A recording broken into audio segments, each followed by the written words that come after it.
잠시 기도하시고 주님 앞에 예배 드리도록 하겠습니다. 하나님 감사합니다. 저희들 가운데 함께 하시고 저희들의 예배를 통해서 영광 받으시를 아버지 하나님을 이 시간 신뢰하고 믿으며 주 앞에 저희들이 나왔습니다. 하나님, 저희들의 마음과 생각이 오직 주님만을 향할 수 있도록 이 시간 주 성령님께서 저희들을 도와주시고 오직 이 예배를 통해서 하나님 앞에는 온전하게 예배하며 영광 돌리며 저희들에게는 주님이 주시는 평안함과 기쁨으로 충만한 자리가 되어질 수 있도록 하나님 함께 해주시기를 간절히 원하고 기도합니다.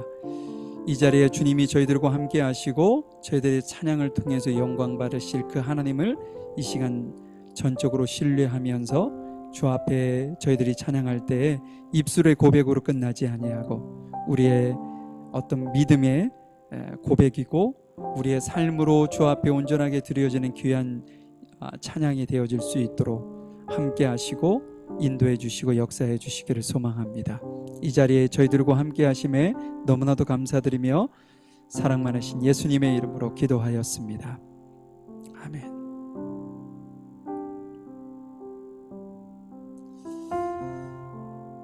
한 주간 평안하셨죠? 예. 이 시간 주님 앞에 우리가 찬양을 할 텐데요. 찬양 한 소절 한 소절 좀 전에 제가 하나님 앞에 기도했던 어떤 내용처럼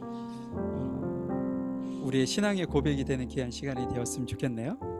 이 시간 주님 앞에 첫 곡이 주 은혜임을, 그러니까는 우리가 한 주 한 주를 살아가고 하루하루를 살아가지만 이 순간순간 우리가 살아가고 있는 것이 모든 것이 다 주님의 은혜임을 우리가 믿음으로 고백할 수 있는 것만큼 축복이 더 있지 않을까 싶습니다. 이 시간 우리 두 곡을 연달아서 찬양을 좀 드릴 텐데요. 첫 번째가 주 은혜임을, 그 다음에 이어서 이 땅에 오지, 이 두 곡을 이어서 찬양을 한번 드리도록 하겠습니다.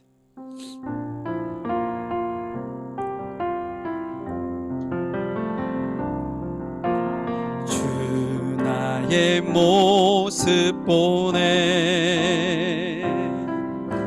상한 나의 맘 보시네.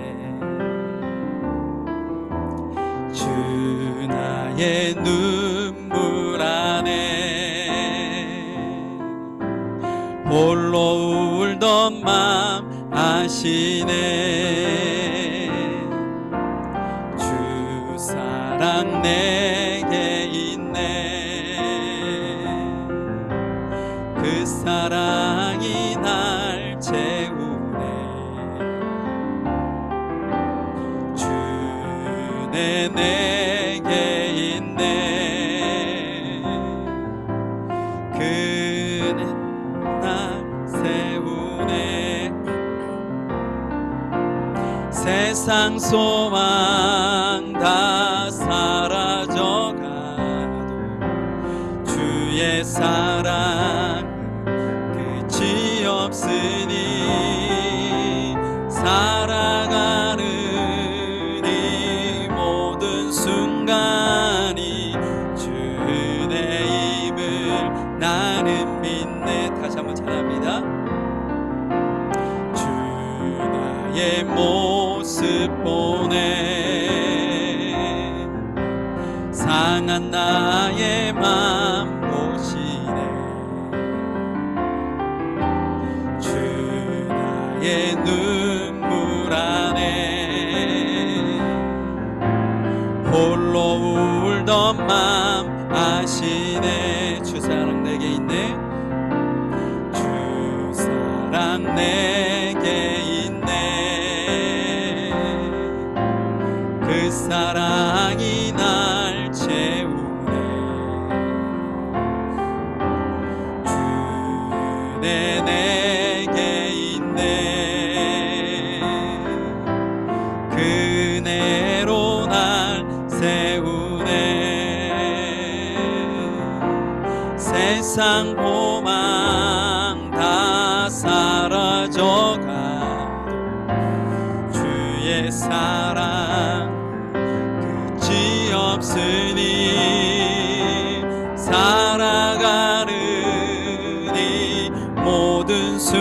하나니 주 은혜임을 나는 믿네. 이 땅에 오직 주밖에 없네. 그 무엇도 나를 채울 수 없네. 주님의 평안 내 안에 있네. 그 누구도 빼앗을 수 없네. 이 땅에 오직 주밖에 없네. 그 무엇도 나를 채울 수 없네. 주님의 평안 내 안에 있네. 그 누구도 빼앗을 수 없네. 세상은 변해가고 소망은 힘을 잃어도 변함없이 붙드시는 그 구원의 손길. 폭풍이 몰려와도 두려움 물러가네. 우릴 위해 싸우시는 그 손을 의지해. 이 땅에 오직 주밖에 없네. 그 무엇도 나를 채울 수 없네. 주님의 평안 내 안에 있네. 그 누구도 빼앗을 수. 다시 한번 합니다. 이 땅에 오직 주밖에 없네. 그 무엇도 나를 채울 수 없네. 주님의 평안 내 안에 있네. 그 누구도 빼앗을 수 없네. 이 세상 어디에서 평안을 찾을 수 있나. 목숨까지 내어주신 그 깊은 사랑을 우리가 바래왔고 꿈꾸어왔던 미래가 그 한없는 사랑 안에서 열리고 있네. 이 땅에 오직 주밖에 없네. 그 무엇도 나를 채울 수 없네. 주님의 평안 내 안에 있네. 그 누구도 빼앗을 수 없네. 아멘. 마지막 곡이 그 사랑이라는 찬양인데요. 아버지 사랑 내가 노래해. 아버지 은혜 내가 노래해. 그 사랑 변함없으니 거짓없으니 성실하신 그 사랑. 이 찬양 하나님 앞에 함께 들으시고요. 오늘 드려지는 예배가 주님께서 부어주시는 풍성함으로 가득한 귀한 시간이 되기를 위해서 함께 기도하셨으면 좋겠고요. 주님이 주시는 그 평안함이 우리 안에 가득할 때 실은 우리 안에 있는 모든 근심과 걱정이 다 이렇게 사라지고 또한 우리가 온전히 주님 앞에 회복되어지는 줄 믿습니다. 세상이 줄 수 없는 그 평안함을 하나님 이 시간 저에게 주십시오. 이런 어떤 간절함으로 함께 기도하셨으면 좋겠고요. 환절기라서 그런지 감기 걸리신 분들이 많이 계시고 또 코로나에 걸려서 지금 격리하고 계시는 분들도 계시는데 우리 귀한 성도들 건강을 위해서 함께 기도하셨으면 좋겠고, 오늘 우리에게 주시는 말씀이 곧 내가 걸어가야 하는 나침판이 되는 귀한 시간이 되기를 소망하는 심정으로 하나님 앞에 잠시 기도하시는 시간이 되었으면 좋겠습니다. 우리 마지막 곡 찬양하고 함께 주 앞에 기도하는 시간 갖도록 하겠습니다.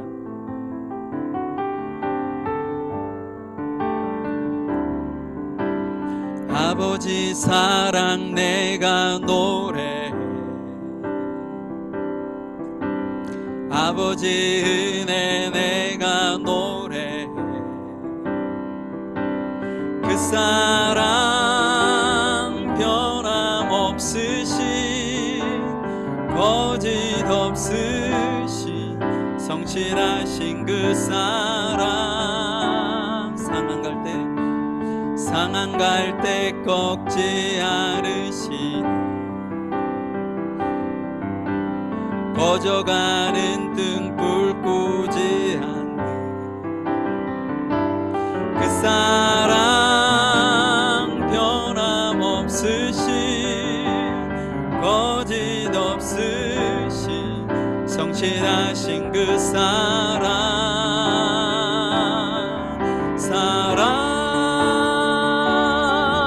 그 사랑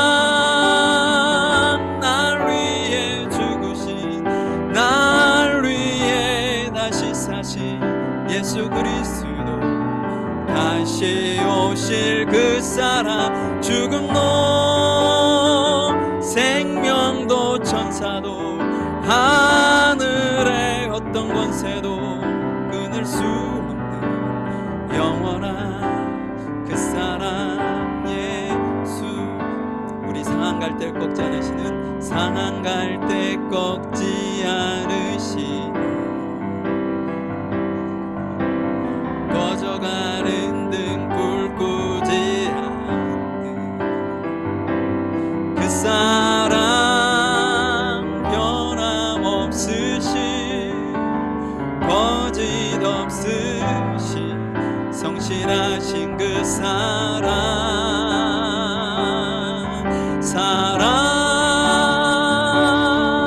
그 사랑 날 위해 죽으신 날 위해 다시 사신 예수 그리스도 다시 오실 그 사랑 죽음도 생명도 천사도 하늘의 어떤 권세도 끊을 수 없는 영원한 그 사랑. 우리 함께 주님 앞에 기도하겠습니다. 사랑 많으신 아버지 하나님, 주님의 귀하신 은혜 감사합니다. 이 시간 주님 앞에 저희들이 마음을 같이 하고 뜻을 같이 하여 주 앞에 예배합니다. 주님께서 저희들의 기도를 들으시고 저희들의 예배를 받아주시고 저희들의 찬양과 저희들의 기도를 주께서 받으시고 영광 받으시는 귀한 시간이 되어질 수 있도록 인도해 주시기를 간절히 원합니다. 전 세계에 흩어져 주님을 예배하는 귀한 백성들의 예배를 받으시고 아버지 하나님의 예배를 통해서 하나님께서 이루시고자 하시는 놀라운 일들과 계획들이 온전히 성취되는 은혜가 임할 수 있도록 도와주시옵소서. 무엇보다도 하나님 저희들에게 주님이 허락하시는 세상에서 줄 수 없는 귀한 평안함이 이 시간 저희들에게 넘치도록 주여 채워주시고 역사하셔서 그 주시는 평안함으로 기뻐하며 주 앞에 영광 돌리기에 부족함이 없는 저희들 모두가 되어질 수 있도록 하나님 함께해 주시고 역사해 주시기를 간절히 원합니다. 하나님 우리 귀한 성도들 각 가정마다 주님이여 주께서 베풀어주시는 놀라운 은혜와 건강으로 충만하기를 원합니다. 아버지 하나님이여 질병으로 인하여 고통당하고 있고 어려움 당하고 있는 그들을 주님께서 회복시켜 주시고 온전히 주님이 주시는 놀라우신 은혜로 온전케 되어주실 수 있도록 주여 도우시고 인도하셔서 거룩하신 아버지 하나님께서 주시는 은혜와 역사하심 속에 놀라운 풍성함을 이루는 귀한 시간이 될 수 있도록 인도해 주시기를 원합니다. 우리 물가심경교회를 주님께서 기억하시고 저희들에게 허락하신 귀한 말씀을 통하여 저희들이 주 앞에 온전히 나침반과 같이 주님께서 부르시는 그한 뜻을 따라 주님의 섭리를 따라 저희들이 승리하는 저희들 모두가 되어질 수 있도록 아버지 도우시고 역사하여 주시옵소서. 이곳에 인전에 저희들을 함께 하시는 주님을 찬양합니다. 능력의 주여 온전케 하시는 거룩하신 주님께서 저희들을 도우시고 역사하시고 인도하여 주시옵소서. 하나님 감사합니다. 이 시간 주님 앞에 우리의 마음과 생각을 담아 찬양을 드리고 또 우리의 마음을 드려 주 앞에 기도하고 또 이 시간 주께서 저희들에게 허락하시는 귀한 말씀을 듣고자 하는 간절한 마음으로 저희들이 이 시간 주 앞에 설 수 있도록 인도하신 하나님 감사합니다. 이 시간을 통해 주님께서 저희들에게 베풀어 주시는 놀라운 은혜가 충만할 수 있도록 도와주시고, 무엇보다도 세상에서 줄 수 없고 세상에서 채워줄 수 없는 하나님만이 주실 수 있는 유일한 평안함이 우리 안에 임할 수 있도록 인도하셔서 그 어떤 근심과 걱정으로 인하여 저희들이 좌로나 우로나 치우치고 넘어지고 실망하고 낙심하고 좌절하는 그러한 삶을 살지 아니하도록 하나님께서 저희들에게 넉넉함으로 풍성하게 채워주시고 역사해 주시옵소서. 하나님, 우리 귀한 성도들 안에 질병으로 인하여 고통당하는 이들이 참 많이 있습니다. 그들의 아픔과 또한 어려운 상황을 주님께서 기억해 주시고 찾아가 주시고 그들에게 안수하시고 그들에게 회복의 은혜를 베풀어 주시고 인도하셔서 건강한 모습으로 저희들이 함께 연합하여 하나님을 예배하며 영광 돌리기에 부족함이 없도록 하나님 함께해 주시옵소서. 이 시간 이곳에 주님이 저희들과 함께 하실 줄 믿습니다. 능력의 주여 온전케 하신 주님께서 저희들을 온전히 붙드시고 역사하여 주시옵소서. 모든 것 주님께 감사드리며 사랑 많으신 예수님의 이름으로 기도하였습니다. 아멘. 우리 사도신경으로 우리 주님 앞에 신앙의 고백을 드리시고요. 우리 오늘은 송경원 집사님께서 저희들을 대표해서 기도 인도해 주시도록 하겠습니다. 전능하사 천지를 만드신 하나님 아버지를 내가 믿사오며 그 외아들 우리 주 예수 그리스도를 믿사오니 이는 성령으로 잉태하사 동정녀 마리아에게 나시고 본디오 빌라도에게 고난을 받으사 십자가에 못 박혀 죽으시고 장사한 지 사흘 만에 죽은 자 가운데서 다시 살아나시며 하늘에 오르사 전능하신 하나님 우편에 앉아 계시다가 저희로서 산 자와 죽은 자를 심판하러 오시리라.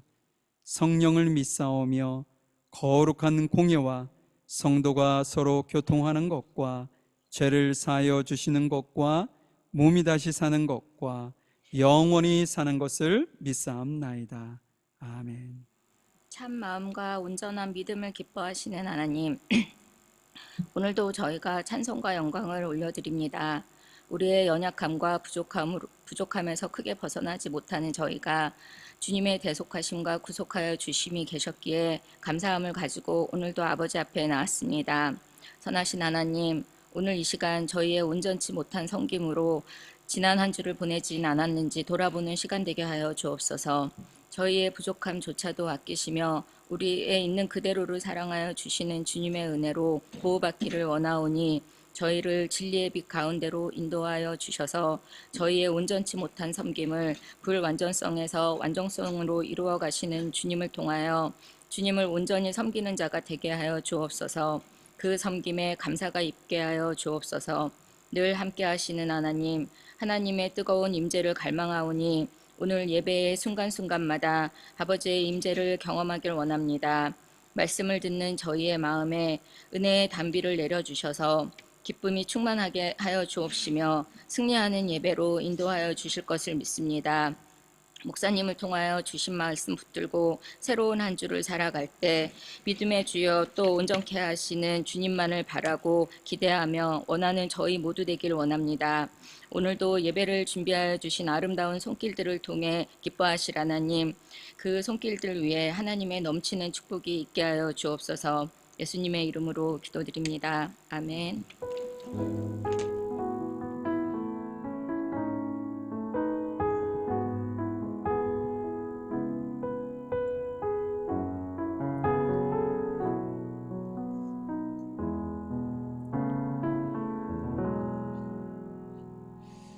오늘 말씀은 사도행전 8장 1절부터 4절까지의 말씀입니다. 사울이 그의 죽임당함을 마땅히 여기더라. 그날에 예루살렘에 있는 그의 큰 핍박이 나서 사도 외에는 다 유대의 사마리아 모든 땅을 흩어지더라. 경건한 사람이 스데반을 장사하고 위하여 크게 울더라. 사울이 교회를 잔멸할세 각 집에 들어가 남녀를 끌어다가 옥에 넘기니라. 흩어진 사람이 두루두루 다니며 복음의 말씀을 전할세. 우리 지난주에 이어서 오늘 사도행전 8장 말씀을 저희가 참 이렇게 짧은 본문이지만 우리에게 하나님께서 뭐라고 할까요? 주시는 의미라고 할까요? 그것은 작지 않은 것 같아요. 예, 그 말씀을 좀 한번 하나님의 섭리 혹은 하나님의 뜻 뭐 이런 제목으로 여러분들과 함께 말씀을 잠시 나눠보려고 합니다. 우리 인간의 사는 그 어떤 삶을 보면 기복으로 가득 차죠. 다시 말해서 인생이 어떤 불확실성이라고 할까요? 아니면 뭐 변화무쌍 혹은 뭐 예상치 못한 일들이 우리 삶에서 늘 자리 잡고 있고 일어나고 있고 그것이 뭐 좋은 일이든 뭐 나쁜 일이든 우리의 삶 속에 끊이지 않게 계속 이렇게 반복되어져 가고 있는 것이죠. 그렇다고 해서 그리스도인들은 예외냐? 그렇지 않죠. 우리 그리스도인들도 변함없이 그런 어떤 불곡진 삶을 우리가 살아갈 수밖에 없는데요. 우리의 어떤 개인적인 문제일 수도 있고 우리 그리스도인들은 거기다가 하나 더 추가해서 어떤 우리가 지켜야 되는 신앙 때문에 신앙의 문제 때문에 또한 어느 때는 갈등도 있고 어려움이 있을 수도 있고 말이죠. 그런 모든 것들이 우리 안에 어떤 삶에 계속 반복되어진다는 거죠. 지금은 그런 일이 참 많지는 않은 것 같은데 제가 고등학교, 대학교 다닐 때만 해도 동네에서 이렇게 교회 간다고 신앙생활 한다고 남편한테 이렇게 막 구타당하는 아내들이 참 많이 있었습니다. 그리고 아이들도 마찬가지고요. 근데 뭐 지금 우리가 사는 시대는 그런 시대는 아니긴 하지만 그것과 이제 다른 모습으로 우리의 어떤 신앙을 지키기 위한 어떤 갈등이라고 할까요? 그런 것들이 이제 우리에게 더 많이 일어나는 시기인 것이죠. 오늘 본문에도요, 예상치 않은 박해라고 할까, 고난이라고 할까요? 자기의 믿음을 지키기 위한 그런 어떤 일들이 벌어지는 사람들을 오늘 우리가 이렇게 접하게 됩니다. 우리는 그곳에서 하나님께서 계획하시는 어떤 섭리 혹은 하나님이 그런 일들을 왜 만드셨을까라는 어떤 하나님의 계획하신 뜻 그런 것을 우리가 좀 발견하고 우리의 삶에 그것을 좀 적용하는 그런 시간이 되었으면 좋겠습니다. 한번 오늘 본문을 한 절 한 절 좀 읽어가면서 말씀 한번 확인해 보도록 하죠. 1절입니다. 사울은 스데반이 죽임당하는 것이 마땅하다 생각했습니다. 그날에 예루살렘 교회에 큰 박해가 시작되었습니다. 사도들을 빼고는 모든 믿는 사람이 유대와 사마리아와 지방으로 흩어졌습니다. 경건한 사람들이 스데반을 묻어주고 그를 생각하며 통곡하였습니다. 한편 사울은 교회를 없애버리려고 집집마다 찾아다니며 남자든 여자든 닥치는 대로 끌어내어 감옥에 넣었습니다. 지금 어떤 초대교회에 지금 벌어지고 있는 상황을 이렇게 설명하고 있는데 실은 같은 민족이죠. 같은 민족이었고 혹은 어떤 신뢰하고 의지하고 따랐던 당시 유대 지도자들을 통해서 우리 지금 예루살렘 교회 성도들이 핍박을 지금 당하고 있습니다. 왜 그들이 핍박했을까요? 그들의 목적은 딱 하나예요. 예수님을 믿지 말라는 거죠. 예수님이 이 땅에 오셔서 그러한 많은 일들을 하시고 뭐 부활하셨다는 얘기가 있고 그렇지만 그들은 전혀 그것을 믿지 않고 그분은 거짓을 어떤 이렇게 전했던 거짓 뭐 교사다 뭐 이런 어떤 취지에서 그들에게 예수님을 믿지 말라고 한 거죠. 또 한 가지 믿지 말 뿐 아니라 그것을 전하지도 못하게 하려고 지금 핍박을 하고 있는 거죠. 그 일을 위해서 그들이 누구를 세웠냐면 사울이라는 젊은 청년을 세워서 그 일을 강력하게 진행하도록 했다는 것입니다. 사울을 중심으로 했던 이 어떤 그 핍박이라고 할까요? 그것이 아주 폭력적이고 강압적이었습니다. 오늘 본문에도 우리가 봤던 것처럼 집집마다 찾아다니면서 그리스도인들을 끌어집어내서 남자든 여자든 아이든 상관없이 감옥에 가두는 그런 상황이 벌어지고 심지어는 죽이기까지 했다는 거죠. 그 첫 번째 사례가 희생자가 누구였나요? 우리가 지난주에 살펴보았던 스데반, 7집사 중 한 사람이었던 스데반이 그 첫 번째 희생양이 되었다는 거죠. 이제 여기까지가 오늘 우리에게 주신 그 본문을 기초적인 어떤 배경을 제가 간단하게 설명을 해드렸습니다. 근데 오늘 본문을요 그냥 이렇게 쭉 읽으면 이런 상황이구나, 제가 지금 설명드렸던 그런 어떤 배경을 가지고 있구나 라는 정도로 이렇게 이해하고 넘어갈 수 있어요. 그런데 오늘 본문을 조금 더 이렇게 묵상하면서 보면 이 오늘 본문에 네 부류의 사람들이 등장한다는 것을 여러분들이 아실 수 있을 거예요. 그 네 부류에 등장하는 사람들을 통해서 오늘 하나님께서 어떤 섭리하심, 어떤 계획하심, 어떤 뜻을 가지고 계신지를 한번 확인해 보려고 합니다. 첫 번째 부류의 사람은 1절에 등장해요. 1절. 제가 다시 한번 읽어드릴까요? 사울은 스데반이 죽임당한 것이 마땅하다 생각하였습니다. 그날에 예루살렘 교회에 큰 박해가 있었습니다. 그리고 3절에 또 있죠. 사울은 교회를 없애버리려고 집집마다 찾아다니면서 남자든 여자든 닥치는 대로 끌어다가 감옥에 가두었습니다. 어떤 사람들인가요? 교회를 핍박하는 사람들이 있었어요. 그들의 목적은 좀 전에도 3절에도 언급되어 있는 것처럼 교회를 없애버리려는 것이 그들의 목적이에요. 왜냐? 교회라는 공동체가 예수님을 믿는 공동체이고 그것을 전하는 공동체이고 그것을 믿고서 그 무엇인가를 하고 있는, 살고 있는 공동체이기 때문인 거죠. 그들은 집집마다 돌아다니면서 예수님을 믿는 사람들은 닥치는 대로 감옥에 가두었습니다. 이들은 왜 이렇게 열심히 되었을까요? 이들이 왜 그렇게 열심히 했었을까? 근데 아이러니하게도요, 그들 입장이나 우리 입장이 똑같아요. 그들이 생각했을 때는, 우리가 봤을 때는 아니지만 그들이 생각했을 때는 어떤 마음을 가지고 이런 어떤 열심을 내는 거냐? 지금 본인들이 그리스도인들을 핍박하고 그들을 감옥에 가두는 것이 하나님을 위한 일이라고 그들은 생각했다는 거죠. 그래서 하나님의 이름으로 그리스도를 박해하는 것이 하나님께서 기뻐하시는 것으로 그들은 생각했다는 거예요. 우리는 알지만 하나님을 잘못 알고 잘못 믿은 결과가 헛된 열심, 그래서 사람들을 핍박하고 사람들을 죽이는 그런 일을 했다는 거죠. 여러분, 우리가 무엇인가 예수님을 우리가 믿는 것도 중요하지만 어떻게 믿느냐가 더 중요합니다. 바르게 믿는 것이 훨씬 더 중요하다는 거죠. 내가 기쁜 것이 곧 하나님이 기쁜 것이고 내가 화가 나는 것이 곧 하나님께서 화가 난다는 생각으로 신앙생활 하시는 분들도 있어요. 그래서 교회 안에, 공동체 안에 가면 자기 기분대로 행동하는 거죠. 자기가 좋은 대로, 자기가 믿고 싶은 대로 믿는 것은 그것은 믿음이 아닙니다. 우리 기독교가 언젠가부터 이렇게 인본주의화 되어가는 것 같아서 참 안타까워요. 실은 교회 공동체라는 공동체는 무엇을 믿는 공동체냐면 신본주의를 믿는 거예요. 하나님을 믿는 거예요. 하나님께서 다스리시고 하나님께서 결정하시고 하나님께서 원하시는 것을 우리가 살아드리는 거죠. 근데 어느 순간부터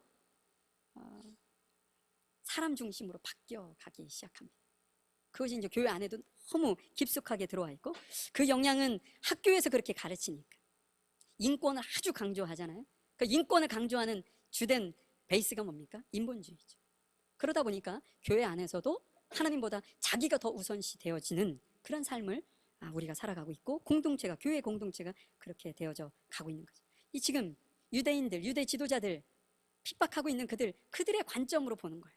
그렇기 때문에 그리스도인들을 핍박하고 죽이기까지 했었던 거죠. 두 번째 부류는 어떤 부류인가? 2절에 나옵니다. 2절 한번 다시 보면요, 경건한 사람들이 스데반을 묻어주고 그를 생각하며 통곡하였습니다. 여러분, 당시 유대의 관습에는요, 죄인의 죽음을 위해서 눈물을 흘리거나 통곡하거나 그를 위해서 무엇인가 하는 것을 엄히 금하는 관습이 있었습니다.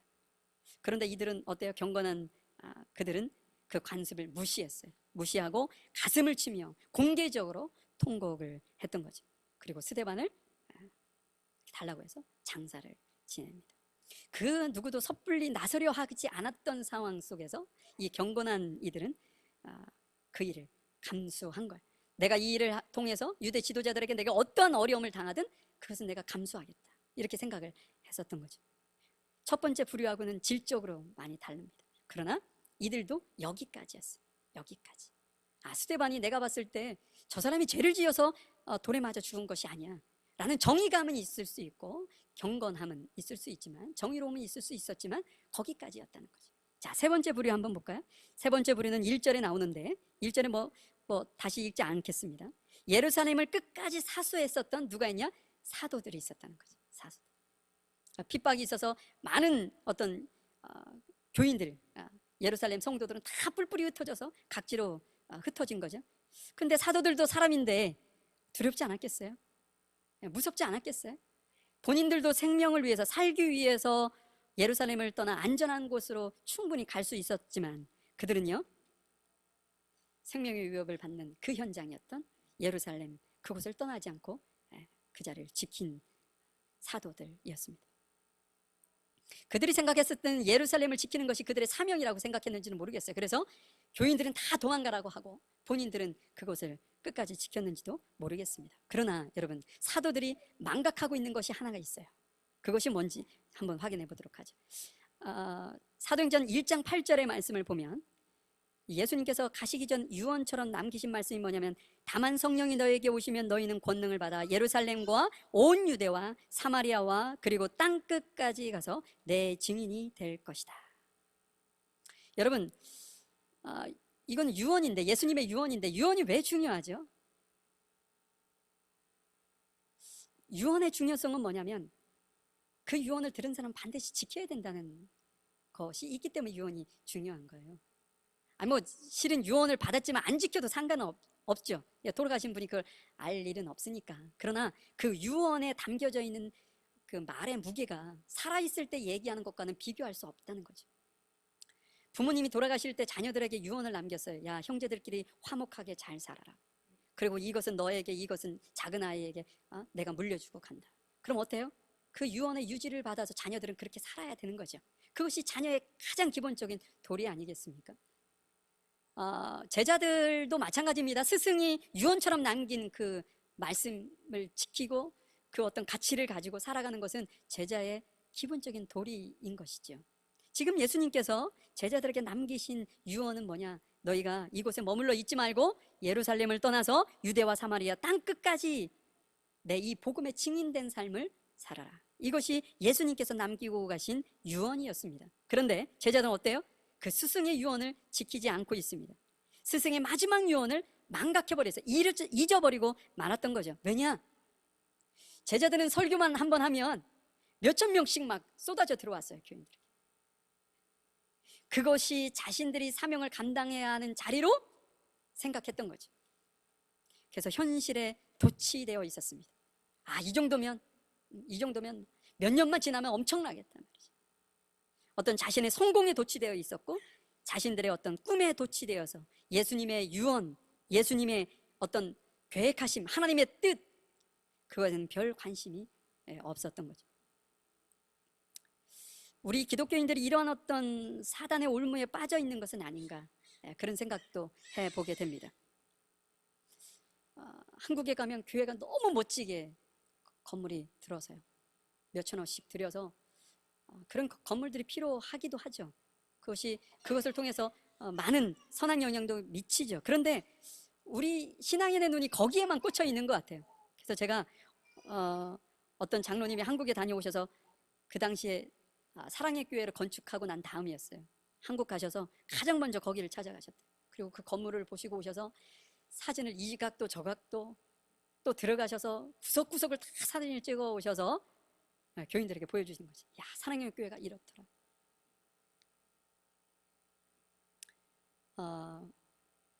실은 그곳에서 하나님의 말씀이 온전히 선포되어지는 것이 관심이 더 있어야 되는 거죠. 그런데 거기는 별 관심이 없고, 너무 기가 막히게 건물을 짓더라. 좋더라. 사람들이 어마어마하게 모이더라. 이거에만 우리의 눈이, 관심이 쏠리고 있다는 거죠. 자신의 어떤 꿈과 자신의 성공, 자신의 어떤 건강과 부유한 삶, 이런 것에만 우리가 관심을 갖게 되면 우리 또한 사도들처럼 사명을 망각한 채 하나님의 뜻은 별 관심 없고 하나님의 말씀은 별 관심 없고 그냥 우리에게 주어진 삶을 살아가고 말 수 있다는 거죠. 자, 네 번째 인물들 한번 보도록 하죠. 분류의 사람들. 그들은 뭐냐? 사도들은 예루살렘에 남았어요. 그리고 예루살렘을, 박해를 피해 예루살렘을 떠나 사방으로 흩어진 성도들이 있었습니다. 이것이 네 번째 부류의 사람들이. 성경을 보니까 사도들을 제외하고 또 집집마다 들어가서 감옥에 가둔 성도들을 제외하고 대부분의 사람들은 예루살렘을 떠나게 됩니다. 그들은 무서운 마음도 있었을 거예요. 두려운 마음도 있었을 거예요. 자신들이 살기 위해서는 예루살렘을 떠나야 된다라고 생각해서 도망치듯 예루살렘을 떠났을 것입니다. 그렇지만 여러분, 이 안에 드디어 하나님의 섭리와 뜻이 드러난다는 사실이죠. 마치 목자가 양들을 막 이렇게 어디론가 몰아가는 느낌이 저는 이 모습 속에서 발견이 되게 되었어요. 우리 그렇게 발견되게 된 제 마음에 그런 마음이 들게 한 것이 4절 말씀입니다. 4절 말씀을 볼까요? 흩어진 사람들은 어디를 가든지 하나님의 말씀을 전했습니다. 초대교회 성도들이 가지고 있었던 것은 하나님의 말씀, 구원의 복음, 그것에 대한, 그것이 주는 어떤 소망과 생명이라고 할까요? 그것에 어떤 초점이 맞춰져 있었습니다. 그래서 그들은 자신들의 발길이 닿는 곳곳마다 가서 자신이 정착할 어떤 터전을 본 것이 아니라 어떤 소망이 되고 생명이 되신 하나님의 말씀을 증거하기 시작했고, 아까 사도행전 1장 8절에서 말씀하신 것처럼 땅끝까지 이르러 내 증인이 되라고 하셨던 증인된 삶을 그들이 살아가기 시작합니다. 그렇다면 여러분, 제가 한번 질문을 드려보죠. 이 네 부류 중에 하나님의 섭리 혹은 하나님의 말씀에 순종한 부류는 어떤 부류였나요? 사도였나요? 목숨을 위해서 흩어진 성도들이었나요? 박해를 피해 예루살렘을 도망치듯 떠난 성도들이었습니다. 그들은 스스로 떠난 것이 아니었죠. 아까 제가 목자가 양을 몰아간다 이런 표현을 제가 한번 썼는데, 여러분, 목자가 양들을 이렇게 몰고 가면서 자유롭게 풀을 뜯을 수 있는 공간을 늘 찾아가죠. 그러면 그 양들이 이제 자유롭게 풀을 거기서 평화롭게 뜯는단 말이에요. 근데 목자가 그곳에 양들을 평생 둘 수가 없어요. 그죠? 그럼 어떻게 하나요? 다음 장소로 이동을 합니다. 그럼 이동하기 전까지 그 양들은 어때요? 아주 평온함을 유지해요. 거기서 막 뜯으면 평생 먹을 수 있을 것처럼 해서 뿌리까지 뽑아서 먹는단 말이에요, 풀을. 그런데 어느 순간 목자들이 생각했을 때 더 이상 여기서 뜯게 하면 다음에 이곳에 와서 풀을 뜯을 수 없겠다는 판단이 들기 전 조금 남겨둔 상태에서 어디로 가요? 딴 곳으로 이동을 하는데, 그때 개를 통해서 몰기 시작하죠. 그러면 양들은 어때요? 자신에게 오는 어떤 핍박처럼 두려움이 쌓여서 막 이쪽으로 뛰고 저쪽으로 뛰고 막 난리를 친다는 거예요. 근데 실은 어디로 가는 거예요? 목자가 가고자 하는 방향으로 지금 쫓고 있는 것 뿐이에요. 근데 양들은 알까요? 모를까요? 양들은 모르지. 양들은 그것을 모릅니다. 그래서 이쪽으로 뛰고 저쪽으로 뛰고 개들이 막 짖고 목자들이 막 지팡이로 막 두드리고 소리를 치면 막 난리가 나가지고 이쪽 저쪽 뛰기 시작한다는 거죠. 여러분, 어떻게 보면 지금 무서워서 두려워서 예루살렘을 떠났던 그 어떤 인물들, 성도들, 그들은 지금 그런 상황에 있는데 큰 목적에 의하면 하나님의 섭리이고 계획이었다는 사실입니다. 제가 이렇게 확신을 갖게 된 동기가 있어요. 그게 뭐냐? 오늘 흩어지다라는 단어 때문에 그랬습니다. 흩어지다. 이 흩어지다라는 뜻은 어떤 뜻이냐면요, 농부가 씨를 이렇게 뿌리잖아요. 그러면 농부가 사방에 씨를 뿌린단 말이에요.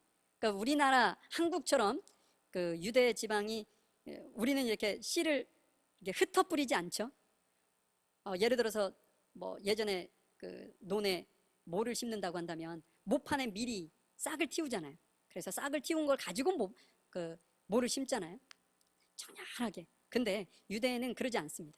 씨를 가지고 나가서 그냥 흩어 뿌리는 거예요. 그래서 성경에 어느 때는 돌짝, 어느 때는 딱딱한 바, 어느 때는 가시덤불, 이렇게 어느 곳은 옥토에 떨어지고, 이게 그런 의미죠. 이렇게 흩어 뿌리는 겁니다. 자, 그러면 여기서 한번 생각해 보시자고요. 농부가 흩어 뿌리는 것은 항상 능동적이죠. 농부가 뿌리고 싶은 대로 뿌리는 거 아니에요. 근데 농부에 의해서 뿌려지는 씨는 어떤가요? 항상 수동적일 수밖에 없는 거예요. 씨가 자기가 떨어지고 싶은 옥토에 떨어지고 싶다고 해서 떨어질 수 있는 게 아니에요. 누구에 의해서 결정되나요? 농부가 뿌리는 의도, 농부에 의해서 결정된다는 거죠. 이 말은 무슨 얘기냐면, 이 본문에 가보면 이 흩어 뿌리다라는 단어가 수동태로 되어 있어요. 능동이 아닙니다. 자기가 원해서 뿌려지는 게 아니에요. 흩어지는 게 아니에요. 그 이스라엘 백성들, 특별히 예루살렘 성도들이 흩어졌다고 하는데 내가 의도적으로 흩어져서 그곳으로 갔다는 게 아니라 수동적이에요. 누군가에 의해서 쫓겨간 거예요. 그건 누구냐? 예수님의 섭리가 이 안에 있다는 거죠. 다시 말해서 예루살렘 성도들은 예루살렘에 있는 것이 좋았어요. 양들은 지금 현재에서 풀을 뜯는 것이 가장 좋습니다. 그런데 목자가 생각했을 때, 하나님께서 생각하셨을 때 그 자리에 있으면 안 되는 거였죠. 그래서 하나님께서 섭리 가운데 그들에게 고난을 주시는 거죠. 박해를 주셨어요. 그래서 어거지로 떠밀리듯 무엇인가 어디론가 쫓겨가듯이 살기 위해서 흩어졌지만 그것은 전적으로 하나님께서 그렇게 섭리하신 것이다. 계획하신 것이다. 실은 예수님께서 이 땅 가운데 오신 것도 동일합니다. 우리의 삶도 실은 동일해요, 여러분. 우리가 어떤 일을, 어떤 직장을 가지고 있고 어떤 공부를 하고 있고 이것이 실은 내가 원해서 내가 하고 싶어서 내가 막 열심히 하고 계획을 플랜을 짜고 막 이러다 보니 내 능력으로 내가 거기까지 간 것처럼 착각하고 살 때가 참 많이 있어요, 우리가 실은. 근데 여러분, 실은 하나님께서 몰고 계신다는 생각을 여러분들 한순간도 놓쳐서는 안 됩니다. 제가 실은 상업고등학교를 나왔어요. 제가 고등학교를 제가 한번 얘기 드렸던 것 같은데 제가 정말 좋아하는 형이 상업고등학교를 가더라고요. 그래서 저도 그 형을 따라 그 상업고등학교를 갔어요. 2년 차인데 6개월밖에 같이 못 다녔어요. 왜냐? 3학년 2학기가 되니까 다 취업해서 나가더라고요. 그래서 저 혼자 남게 됐어요. 그때 제가 이렇게 가졌던 갈등이 아주 컸습니다. 그래서 그때 제가 1학년 2학기 후반부에 대학을 가야 되겠다 이렇게 생각을 하고 준비한 것이 신학이었어요. 근데 제가 신학교를 시험을 보고 왔는데 저를 위해서 기도해 주시는 분이 저에게 그런 말씀을 하시는 거예요. 광영 형제, 시험을 보고 왔는데 내가 광영 형제를 위해서 기도를 하는 중에 이런 환상을 봤다는 거예요. 어떤 환상이냐? 시험을 본 사람들이 그때 학교가 2.4대 1인가 뭐 3점 뭐 하여간 3점 밑으로의 경쟁률이 있었어요. 그러면 쉽게 얘기하면 3명 중에 2명은 떨어진다는 거 아니에요? 그건 저도 떨어질 수 있는 거고. 근데 저는 실은 상업고등학교를 나와가지고 대학교를 가려니 그게 얼마나 힘들겠어요, 실은. 그래서 저는 대학을 주의 은혜로 갔다고 봅니다. 근데 그분이 어떤 이야기를 해주냐면 광영인재를 위해서 기도를 하는데 제가 시험 보고 있는 그 시간에 기도를 해주고 계시는데 환상권인데 이걸 보여주시더라고요. 거기에 원서를 접수한 사람들이 쫙 이렇게 쌓여 있는데 어느 선 위에 있는 사람들만 붙는다는 거예요. 근데 쟤를 밑에서 빼서 그 위에다 이렇게 얹혀놓는 환상을 봤다는 거예요. 그러면서 제가 시험 보고 왔는데 하나님께서 합격해 주실 것 같다, 그 말씀을 해주시는 거예요. 저는 너무 좋았죠, 그 얘기를 듣고. 근데 결과를 봤는데 하나님, 제가 합격을 한 거죠. 그런데 제가 고등학교 1학년 때 왜 갈등을 했냐면 내가 선택해서 오긴 했지만 상업고등학교로 왔다가 대학을 진학을 하려고 하니 이게 얼마나 힘들겠어요. 그 공부도 해야 되고 대학 들어가는 공부도 겸해서 해야 되니 그런 어떤 갈등 속에서 왜 하나님께서 나를 이쪽으로 보내셨을까, 이런 어떤 갈등이 참 많이 있었어요. 근데 그 어떤 과정을 제가 보고 난 다음에 하나님께서 제가 말할 수 없는 일들이 그 안에 있거든요. 하나님께서 이 모습을 위해서 이것 때문에 나를 이쪽으로 갔다 이렇게 데려오신 거구나 라는 것을 제가 깨닫게 되었어요. 사랑하는 성도 여러분, 제가 여러분들과 이 말씀을 통해서 하나님의 섭리하심, 하나님의 계획하심, 이 말씀을 여러분들과 나누고 싶었던 것은 실은 우리의 삶, 그러니까 제자들과 그 당시에 있었던 사람들에게만 하나님의 어떤 섭리와 계획하심이 있는 게 아니라 지금 21세기를 살아가고 있는 지금 우리에게도 동일하게 하나님의 섭리와 인도하심이 있다는 거죠. 그런데 우리가요, 현실에 어떤 나의 어떤 계획하심이 너무나도 앞서서 그거에 도취되어 있다든지, 내가 이룬 어떤 성취에 도취되어 있다든지, 나의 어떤 꿈에 너무나도 도취되어 있다든지, 내가 지금 이룬 어떤 풍요로움과 그 모든 것에 너무나도 도취되어 있으면 사도들처럼, 먼저 은혜를 받은 사도들처럼 우리가 하나님의 뜻과 하나님의 섭리를 망각한 채 우리의 힘과 우리의 수고와 우리의 노력으로 살려고 하는, 그래서 하나님과의 관계는 자꾸만 멀어짐에도 불구하고 그것이 전혀 문제의식을 느끼지 못하며 살아갈 수밖에 없다는 거죠. 여러분, 오늘 말씀을 통해 여러분들이 깊이 있게 여러분들의 삶을 한번 되돌아 보셨으면 좋겠어요. 내가 하나님의 섭리하심과 하나님께서 나를 통해서 이루실 그 계획을 내가 얼마만큼 염두에 두고 하나님 앞에 기도하면서 하나님, 그것을 좀 제가 깨닫고 승리하기를 원합니다. 살기를 원합니다. 저가 아닌 주님을 위해서 제가 좀 살고 싶습니다 라는 마음을 가지고 얼마만큼 여러분들이 기도하고 계시는지 한번 여러분들 스스로 좀 점검해 보셨으면 좋겠어요. 오늘 하루에 집착해서 머물러 있는 사람은요, 새로운 내일이 주어질 수 없습니다. 구르는 돌에는 이끼가 끼지 않는다고 그러죠. 흐르는 물은 썩지 않는다고 합니다. 여러분, 하나님의 섭리의 어떤 그 에너지, 그걸로 여러분들이 이렇게 돌처럼 굴러가더라도, 그래서 어느 때는 상처가 나고 어느 때는 아픔이 있고 그럴지라도 그것이 하나님께서 여러분들을 이끼를 끼게 하지 않고 물이 썩지 않게 하기 위한, 그래서 하나님의 섭리 가운데 여러분을 통해서 이루시고자 하시는 하나님의 놀라운 계획하심이 그 안에 있다는 사실을 여러분들이 꼭 기억하시고 여러분들의 삶 속에서 승리하시는 삶을 사실 수 있기를 간절히 소망해 봅니다. 우리 잠시 기도하셨으면 좋겠어요. 잠시 기도하겠습니다. 하나님께서 지금 이 순간까지도 하나님의 크신 은혜 가운데 나를 이끌어 오셨는데, 내가 그것이 하나님의 은혜임을 알고 깨닫는다는 것은 하나님께서 나를 섭리 가운데 이끌어가고 계시는구나 라는 어떤 믿음의 기초에서 나올 수 있는 고백입니다. 여러분들 한번 자신에게 한번 물어보시죠. 내가 지금까지 하나님의 은혜로 살아왔는지, 아니면 나의 어떤 노력과 수고, 나의 의로 살아왔는지. 하나님, 제가 지금부터는 현실에 안주하지 않고 내 어떤 평안한 삶에 안주하지 않고 내가 가고자 하는 어떤 꿈과 희망에만 도취되어 살지 않겠습니다. 내가 지금 처해 있는 어려움과 처한 고통과 처한 아픔과 혹은 내 삶에 계속적으로 걸림돌 없이 형통하는 그런 삶에 제가 도취되어 살지 아니하고, 하나님께서 나를 지금 이 순간에도 하나님의 섭리 가운데 주님의 계획하심으로 인도하시기 위해서 나를 몰고 계신다는 사실을 주님, 제가 깊이 있게 깨닫고 주님 승리하기를 원합니다. 이런 마음을 가지시고 잠시 우리 묵상으로 주님 앞에 기도하도록 하겠습니다. 아버지, 감사합니다. 저희들을 사랑하시고 저희들을 도우시고 역사하시는 아버지, 저희들이 주님의 계획하심을 인도하시고 깨닫지 못하고 주님의 섭리하심을 깨닫지 못하고 우리의 삶을 미치는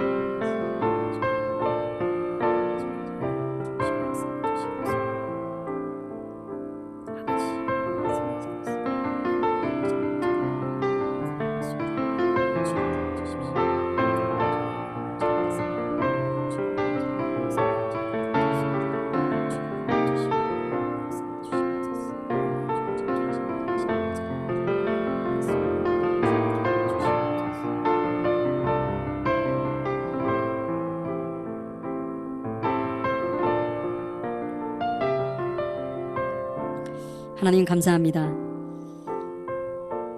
저보다도 저희들을 더 잘 아시는 아버지 하나님, 그분 앞에 우리의 모든 것을 맡겨드리지 못한 채 우리가 불안해하거나 혹은 낙심하고 좌절하고 힘들어할 때가 참 많이 있습니다. 하나님, 주님께서 저희들 안에 주님을 전적으로 신뢰할 수 있는 믿음을 허락해 주시고, 지금 이 순간에도 하나님께서 하나님의 계획하심 가운데 저희들을 몰고 가고 계시고 이렇게 굴리고 계신다는 사실을 저희들이 잊지 아니하도록 주님 인도해 주시기를 원합니다. 그래서 나 자신을 위한 삶이 아니라 하나님과 하나님의 나라와 의를 위해서 살아가는 저희들의 삶이 되어질 수 있도록 날마다 주님께서 저희들을 이끌어가 주시고 인도해 가시고 역사해 주시옵소서. 우리 귀한 성도들, 힘들고 어려운 상황에 놓여 있는 그들을 주님께서 위로하시고 그들을 주님께서 일으켜 세워주시고 주님께서 도와주시고 함께 하셔서 하나님께서 정말 원하시는 귀하고 복된 삶을 온전하게 이루어갈 수 있도록 인도해 주시기를 간절히 원하고 기도함을 드립니다. 저희들을 도우시는 주께 감사드리며 사랑 많으신 예수님의 이름으로 기도하였습니다. 아멘. 우리 444장 찬양 들으시면서 준비하신 예물 주님께 드리도록 하겠습니다.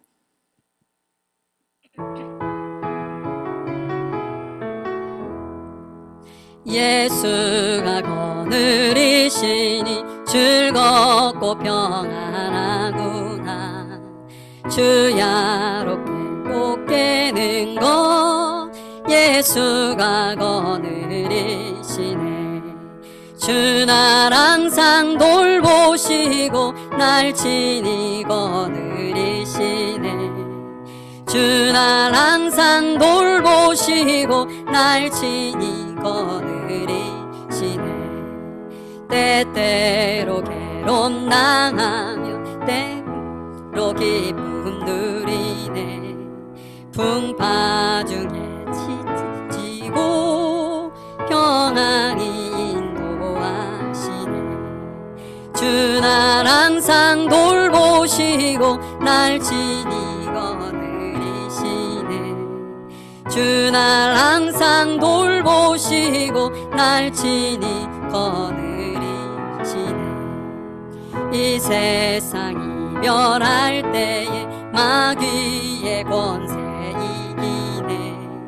천국에 가는 그 길도 예수가 거느리시네. 주 날 항상 돌보시고 날 친히 거느리시네. 주 날 항상 돌보시고 날 친히 거느리시네. 아멘. 기도하시겠습니다. 사랑과 은혜가 풍성하신 아버지 하나님, 주님의 귀하신 은혜 감사합니다. 이 시간 주님 앞에 귀한 예배를 드리며 11조 감사헌금, 주일헌금, 성교헌금 각가지 헌금으로 주님 앞에 드린 우리 귀한 성도들의 마음 중심을 주님께서 보시고 이 예물이 사용되어지는 곳곳마다 30배, 60배, 100배의 결실이 있게 하시고 또한 생명을 살리는 귀한 곳에 아름답게 사용되어질 수 있도록 주님께서 은혜 가운데 인도하시고 풍성하게 도와주시옵소서. 우리 귀한 성도들 각 가정마다 경제적으로 영적으로 부족한 것이 없도록 하나님께서 풍성히 넘치도록 채워주시기를 간절히 소망합니다. 땅에 기름진 것과 하늘의 신령한 복으로 넘치도록 채워주셔서 하나님께도 마음껏 온전하게 헌신하고 또한 이웃들에게도 주의 은혜를 전하는 귀한 공동체 되어질 수 있도록 역사하시고 함께해 주시옵소서.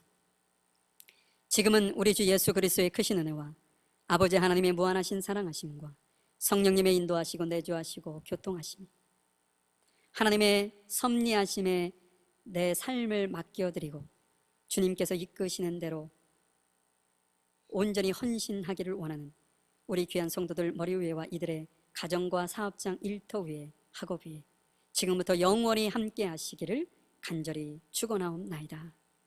아멘.